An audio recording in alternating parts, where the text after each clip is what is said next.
Well, hey, welcome back.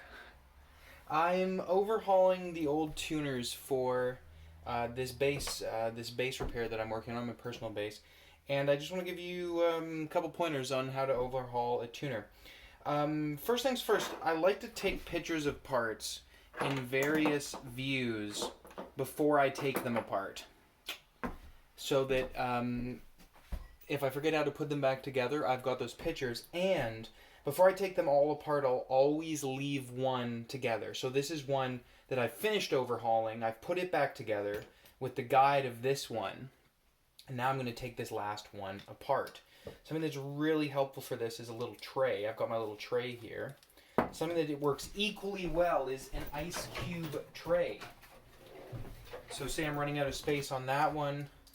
I've got this ice cube tray here. I may even, like, as I'm taking this apart, I'm like, oh, surprise, there's a little plastic washer in there I didn't expect to see. I might snap a photo of that too. I've had these apart a few times. I'm pretty comfortable with them. I can see there's a bend in it. Okay, which way did that bend come off? Away from the shaft. I would snap a photo of that. And voila, it is apart. I also have this as a reference. How do we clean these? Well, that's a great question. Isopropyl alcohol. Just a little bit here in this tray. And I'm going to use a rag and a brush to remove, put the lid back on that, remove any of that, just kind of metal filing, you know, that maybe that mojo. This stuff, rubbing alcohol is great. Cleans off permanent marker too, if you didn't know that already. Okay, there's that nice delicate part. Clean this part off.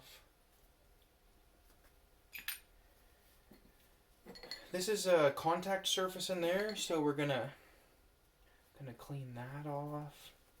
Rubbing alcohol is really good at breaking that down. Right in there. Now, something else that's important to know. This is with the string post. And these string posts get really beat up over time. They get really sharp. And not so much on a bass, but especially on the finer strings of a 6-string. Those can bite a guitar string and break a guitar string prematurely. So I'll go over these with my needle files, soften those over until they feel good on the hand, and then finish up with a bit of fine sandpaper. So we've cleaned all the contact points on that. Something else I want to do is I want to clean in there. I want to clean the thread surfaces. Q-tips are great, but this Q-tip doesn't fit, so let's just pull a bit of its fluff off. Get it to a little isopropyl alcohol. I'm going to put it in there, but I'm always going to spin it in that backwards direction so that any gunk is pulled out of the threads and doesn't go in. So even as I push it in, I'm still spinning it out. Just keep spinning it out, and you can see... Like, I can even see that it's picked up metal filings. That's really good. We want to get those out of there. Now that those threads have broken in, we don't want any gunk slowing them down, making them work worse. Same thing with, I love the trays here, the little trays, little thing. I want to brush these. Got the safety glasses on, and I'm going to brush this into the bowl so that nothing flies all over the place. It gets onto the nice finish here. It's pretty. This stuff IPA is pretty safe on finishes. I haven't had a problem with it yet. Okay, there's that part, and finally, want to clean off the threads. Hold it in there. Little IPA, isopropyl alcohol. Back it out. Excellent. Okay, that's drying. Here's my assembly model. Let's put one back together.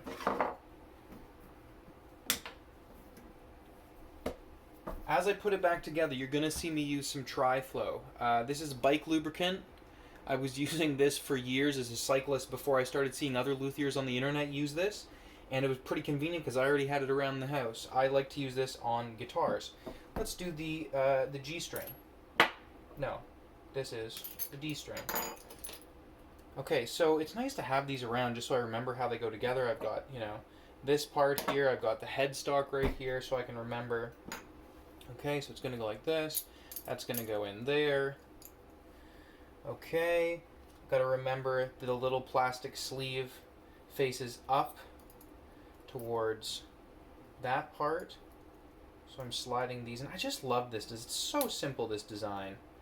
I don't know if Leo Fender was the guy that came up with this, or if another one of his technicians did, or maybe he was the first guy to come up with the precision bass, right? He's the first person. The Fender company in '51 is accredited with kind of coming up with this design for the first time.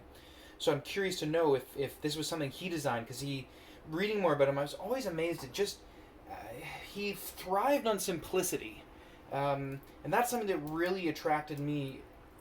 I got my Stratocaster and I started playing it, and then I started working on guitars and I read more about Leo, and that the simplicity that he strived for to make great instruments, that ultimately the P bass and the Telecaster and the Stratocaster and the jazz bass are some of the most sought after sounds in the industry, and they were designed with complete simplicity in mind, which I think is just brilliant.